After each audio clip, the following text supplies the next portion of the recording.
Hello, my friends, and welcome to another episode of Unlimited. Today, we are talking about supporting changes in your life. This means reconnecting to your power in your relationship to change. That's the idea of empowerment is connecting to your power, and that is rooted in your ability to make choices. When we are connected to our power in that relationship that we have to a transition in our life, it allows us to transform patterns that aren't serving us during that transition period, which is a really powerful time to shift.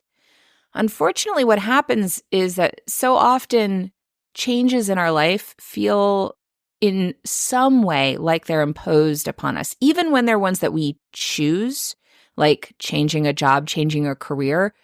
The ripple effect of those changes are typically things that we kind of get carried along by rather than that we intentionally curate.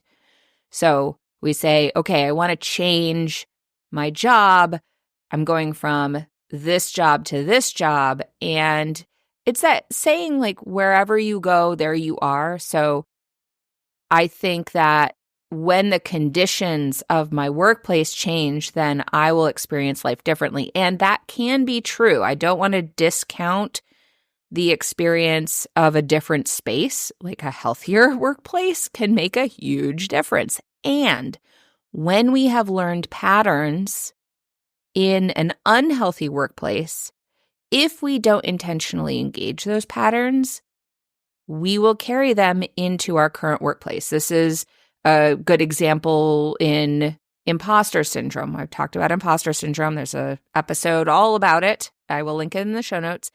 But that's a good example of sometimes we carry imposter syndrome from an unhealthy workplace where we were constantly being fed the message directly or indirectly that we didn't belong, that we were an imposter, that we assimilated that message, and then we carry it into a healthier workplace where we might not be directly or indirectly being given that message, but because we got it so much, we've internalized it. And without the intentional engagement around shifting that pattern within us, we perpetuate certain dynamics in our life in a new space where those dynamics don't necessarily serve or support us. So we're going to dig into a little bit about what that looks like. How do we support changes in our life beyond just changing our circumstances? We're going to look at the nature of change and transition, what's going on within us, the tools that we can harness to support ourselves in that period of change. And I have a little special thing to share because I put together a workshop series in order to support you if you're going through a period of change, which so many of us are, as we shift seasons from the summer to the fall, especially if you're a parent, from the summer to the new school year. That's one of those shifts, one of those changes, one of those transitions that can feel like it's imposed upon us because it's just part of our cultural dynamics, our societal dynamics, those sorts of things. And that does not mean that we don't have a lot of power in that period. So while there may be ripples that kind of carry us along, like the schedule things that we don't necessarily have direct power over because, oh, my son wants to do this, oh, my daughter wants to do that, or my child wants to do this other thing.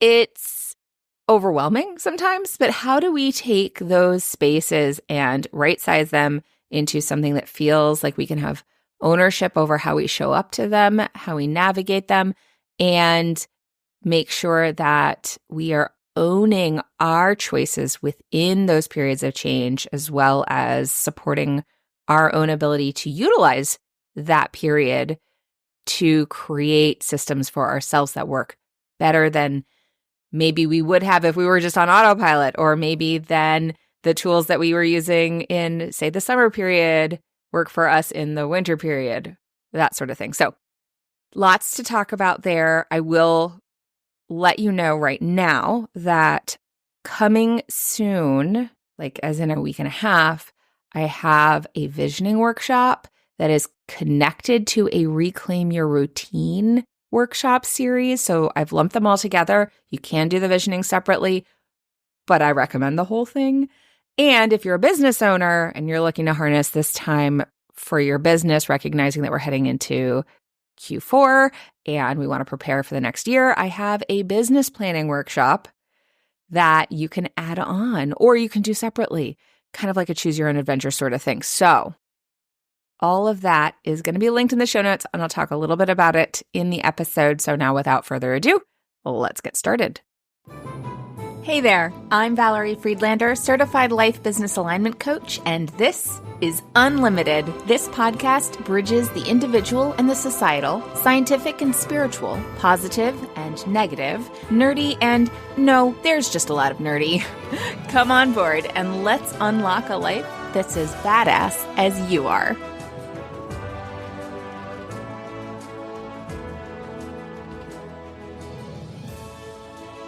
Change is something that we often resist. And part of the reason that we resist it is because it takes a lot of effort. It takes a lot more work. Even when we're excited about change, even when we want the change to happen, like we're excited about a new job or starting a business or having kids or taking a trip, moving, whatever it is. Any changes take more effort, and thus there is a natural tension to them. There's stress involved, and all of that can feel like resistance because it takes so much more energy. When you're moving from one space to another space or creating something new, you need to think more about what you're doing. There is more cognitive load because the frontal cortex is the part of your brain that makes decisions. It helps you discern what you want to do. It helps you pick everything. Anything that you have to make a decision on, whether it's big decision or little decision, goes through the frontal cortex, and the frontal cortex burns the most amount of energy of any part of your body. Our brains like patterns because it allows us to essentially autopilot. It goes into the part of our brain that just automatically goes, oh, do this, do this, do this. And we don't have to make those conscious decisions. That burns less energy. So anything our brain can send to our autopilot, it's gonna, because again, burns less energy. This is one of the reasons why it can be difficult, especially with executive functioning challenges, like with ADHD, for example. Micro decisions end up being really hard. So anything, and I experienced this too, where it's like, okay, this seems like an easy thing to put away. I just need to pick it up and put it away. But if I have to decide where it goes, if it doesn't have a home and I have to make another decision, then I have a roadblock because it's one more thing to do. And usually there's like lots of little micro decisions. So when we can identify what those micro decisions are and reduce the number of micro decisions, then that can help us do the things. One of the benefits when, with kids, you create homes for their toys, so they have like specific places to put things. One of the benefits to having like a capsule wardrobe or a uniform for yourself, it reduces the number of decisions that you need to make in the morning. So any place where you can reduce decisions will help you do more things. Again, it can go to that autopilot part of your brain. So when we are in a period of change, there are so many more micro decisions. And it can be overwhelming because some of those decisions we are missing information for. When you step into something new, there's naturally going to be things that you don't know about. Overwhelm is an experience of something being bigger than you. As in, it is bigger than something that you can hold. So when we get overwhelmed, it feels like this is too big for me. I cannot carry it, as it were. When we don't have information, when we're missing details, those details feel bigger than they might actually be once we have them. It might be easier, simpler, smaller, but when we don't have that information, it feels bigger. And so often what'll happen is when we're stepping into an unknown space, especially when our brain is trying to navigate so many little micro decisions, there may be things that we don't actually know, and we don't even realize that that is adding to our mental load. Those unknown pieces are adding to what our brain is trying to carry, but because they're not a known quantity, they're taking up even more space. So one of the things that I'll do with people is try and right size stuff like, all right, well, let's look at what's known and what's not known, and what can you do to help clarify what is not known? What questions do we need to ask? What information do we need to gather? And that can actually really simplify and reduce stress around a transition. Something that I have talked a lot about is that idea of creating an enough. What is enough in this situation? Part of the reason that's so helpful is because it gives a quantity. Instead of something being so much bigger, like there's never enough, you're always filling a bottomless pit, which will naturally feel bigger than you. So when you can quantify what enough is, whether it's enough time, whether it's enough money, whether it's enough space, whatever it is, if you can quantify what enough is, at least to a certain extent, maybe it's a range, right? Like maybe it's not a specific amount. It's just like, I will often talk about like good, better, best when we're talking about financials, because that helps us give a range so that it doesn't feel as overwhelming to try and fit an unknown into a quantity that might be wrong. Because of course, anytime we get activated in I don't want to choose the wrong thing, I don't want to pick the wrong thing, then we reduce our perspective. And again, when we reduce our perspective, the things outside of that feel more overwhelming. So we're carrying even more, and it's bigger than us, or it feels bigger than us. So if we can give it some sort of container, that can be helpful. This is the value with identifying what you want, being clear on your values, setting boundaries that relate to that, because it creates that container for discernment. It creates a container that supports you. Now, I had a client recently say this idea of a container felt too constricting, and it was really just the word. The word just didn't work for her. So I encourage you, like if I ever use a word that you're feeling constricted by, it doesn't resonate, I'm sure there are other words that can relate. So we use the word space. How do you create your space, curate your space?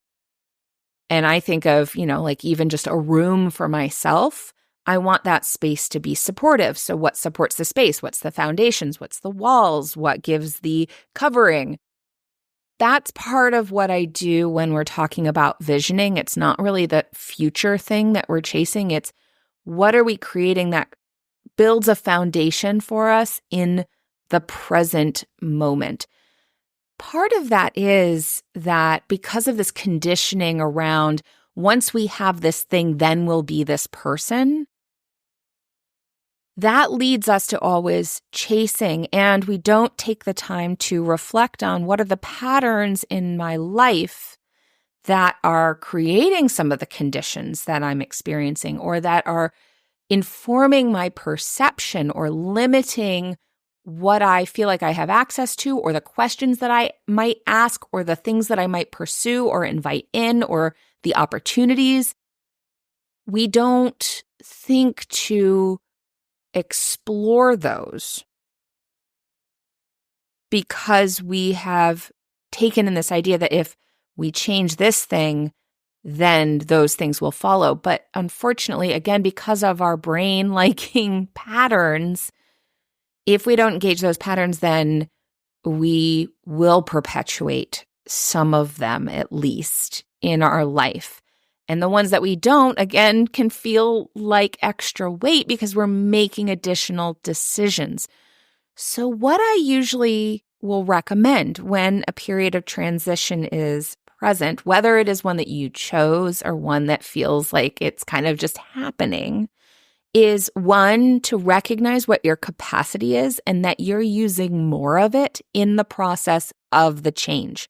You are making more decisions. And I only talked about like the logistical cognitive part.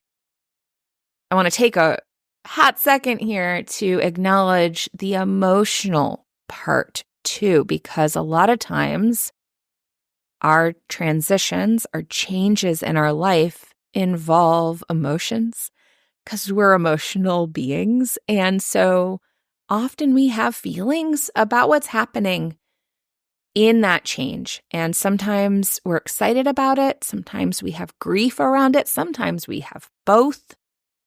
And that is a lot. There is something known as the emotional load.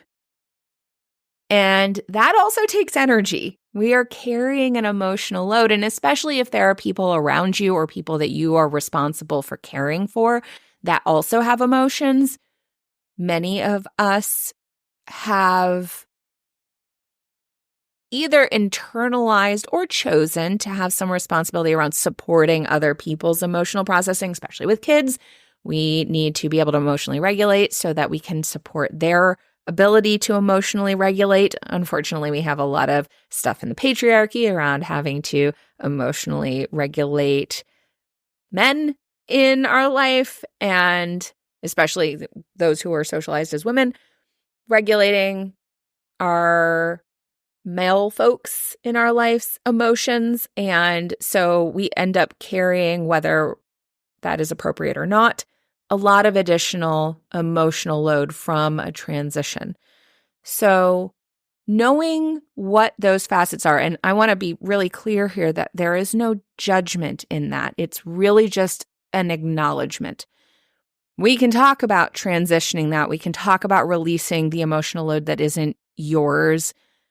Those are things that are important to work on, especially if you are carrying more than you really can hold. Therapy is great for this work.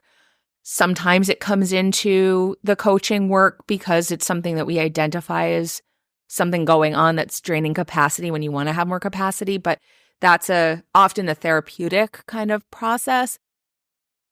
But knowing that, whether we're changing it or not, if we can factor it into our awareness of what our capacity is, then we can be much more reasonable with ourselves. Too often, we have this idea that once you make a decision, then it's boom, boom. Okay, now we're done. And that is generally not the case. Again, because of the cognitive and emotional load of that change, of that transition. We aren't taught to give room for that. We're certainly not taught to give room for emotions, but the cognitive logistical part too, we aren't given. I mean, just think about the lack of time we're given when we have a baby, maternity leave, paternity leave, those sorts of things. Parental leave. We don't allow room for that in the US. And that speaks to the conditioning that we receive, even just indirectly, that it shouldn't be something that needs a lot of extra space. We should just be able to do it. Notice my use of shoulds there. Shoulds cover shame. Anytime we're using a should, there is an element of the tool of shame to motivate ourselves to do a thing. So watch that. Because that also drains energy. So then we have the energetic drain of the change and the transition. And on top of that is the energetic drain of the pressure and push and shame on ourselves of not being somewhere that we just aren't, instead of allowing ourselves room to recognize that this is a process. And we need room for that. We need space for that. We need support for that. So I encourage you in any period of change, any period of transition, bake in more room than you think you need. As much as you can, I recognize that there are a lot of constraints around our ability to do that. So where you can't, especially, give yourself grace. At least remove that tool of shame and pick up a tool of compassion to care for yourself through that transition. I recently closed my group coaching. I hope to start another group coaching in the future, but I've had this one going for 6 years through the pandemic. And I was like, okay, you know what? This logically makes sense. It is time. I am sad about it. This is a really hard decision. And it's time. And after I did it, I sobbed for a good chunk of time. I gave myself a good chunk of time. I didn't realize I was going to need it. I really didn't. I could have foreseen it, supposedly, maybe, if I thought about it, but I hadn't. So sometimes we're going to get hit with the emotional component that we don't realize until we're going through it. And that's part of how grief works. So recognizing that even when you're choosing something intentionally, there's going to be emotions around it. It doesn't always feel good, even if it makes sense to do. I talked about this with my colleague, Lisa Zaratny, colleague and friend, very recently. I will link that episode in the show notes.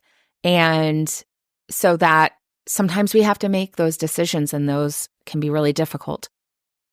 The other piece, so we've got making sure that you're giving yourself space. We've got making sure we're giving ourselves grace. And then the other piece is part of that space, if at all possible, is intentionally engaging those components that I mentioned before about your vision, your values, the container or space or structure that you want to create to support yourself being the person that you want to be. Harness that time of transition to reflect on what this transition means for you. Who do you want to be? How do you want to experience life? How do you want to show up to life? What impact do you want to make? Really give yourself some space to evaluate those things so that you can make those new decisions that you have in front of you in this new space in alignment with that person rather than in the autopilot of the other person who is in the other space. And I mean this even in the other space being summertime and the new space being the school year or fall or whatever it is. So giving yourself that room to create the new container with intention so that it's easier, one, to make some of those micro decisions that you have in front of you instead of like having to have this whole new framework of thinking, and two, so that you're not repeating patterns that don't serve you in the new container, whether it's a new season or a new job or a new business or whatever. So often I work with people who are starting businesses or pivoting in their business. And, so for example, say they came out of corporate and they're starting a business and they're like, why am I burning out? Like I started a business so that I wouldn't burn out because I was burning out in corporate. Now I'm burning out in my business. Am I just always going to burn out? Well, there are certain patterns that we learn that we have more control over when we run our own business, that we autopilot because it's what we've learned in our corporate spaces. So it does take that intentional checking in and setting a new foundation for yourself to be able to support yourself better. So those are the core things that I would encourage you in a period of transition to really support changes in your life and owning your power in your relationship to that change is making that room as much as you can to really get clarity around what the new container is for you and what you want that container to contain, what supports you, what do you want to let go of, what do you want to say yes to, all of those micro decisions that are part of why you wanted to change in the first place, if it was chosen, and if it wasn't chosen, how you want to show up to this new space that has been imposed upon you. Giving yourself room to set that foundation of the new space. Giving yourself room for the additional cognitive and emotional load in the new space. Giving yourself a lot of grace in this period of transition because it does take more energy. And so you are using more of your capacity. So we need to make sure that we're spending some time to rejuvenate, to refill, so we're not completely depleting ourselves as we kick off this new space. And so much grace. So much grace. I think I may have said that already, but it's really key. I work with a lot of people who have kids in back to school. And so the fall is really a time where there's a lot of shifting in our routines, but it's not just kids. I mean, there's traffic shifting because of back to school, and there may be career shifting or personal shifting, seasonal shifting from the summer season to the fall season. Sometimes our patterns need to shift with weather shifting or environmental shifting, and also the fact that we're living in a period of change. There's a lot of change in our society, and that can be overwhelming. Again, things that are imposed upon us. So what I've put together is a workshop called Reclaim Your Routine. We're starting with building that foundation. So it's the visioning workshop that I've done a number of times as a standalone that kind of is the foundation for all of the other workshops that I do in a lot of ways, whether we spend a deep dive in it or just touch on it. I pretty much always include a lot of those things because just like I said here, when we're looking at transitions, which I typically am supporting people through, that's a big facet. So we need to set that foundation, get that clarity. So in this Reclaim Your Routine workshop series, we are starting with that foundational workshop of the visioning. And then if you continue to do the rest of the Reclaim Your Routine workshop, you will get some homework to assess your current routine, to kind of see what are the dynamics that are showing up right now for you. In the next workshop, we'll dig into understanding why those routines are there, what they're doing, so that we can bridge between the purpose that those routines are serving in your life right now and the vision that you have. So what you want to be creating with your routine, and build a new routine that is more supportive for you. Then you'll have the time to notice how that works, some homework to dig into how does that work for you when you implement this new routine. And then the next workshop will be about accountability and troubleshooting, where we'll dig into, okay, what worked, what didn't, how did it support you, how did it not support you? Because sometimes we build something and we're like, oh, that didn't do what I wanted it to do. We have more information, more data, and then we'll build out what the new or adjusted routine needs to look like for you. And with all of that, you'll learn the process for doing it for yourself. In addition, if you are a business owner, I have an extra add-on, which is the 2025 Business Goals Workshop, Business Planning Workshop. And that you can also sign up for as like an add-on, or you can do it as a standalone if you're like, I'm good with all the rest of it, I want to do that. And if you don't do the visioning workshop, I will send you something to do because, again, it's kind of foundational for all the things. So if that's something that you are interested in, I will have a link to sign up in the show notes. You are welcome to reach out to me with any questions. And on the off chance you are listening to this after the fact, when it has already passed, send me a message if that's something that you want to work on. And one, I will make sure to check in with you next time I offer it. It's always good for me to know that people are interested so that I know that I should add it to my list for next year.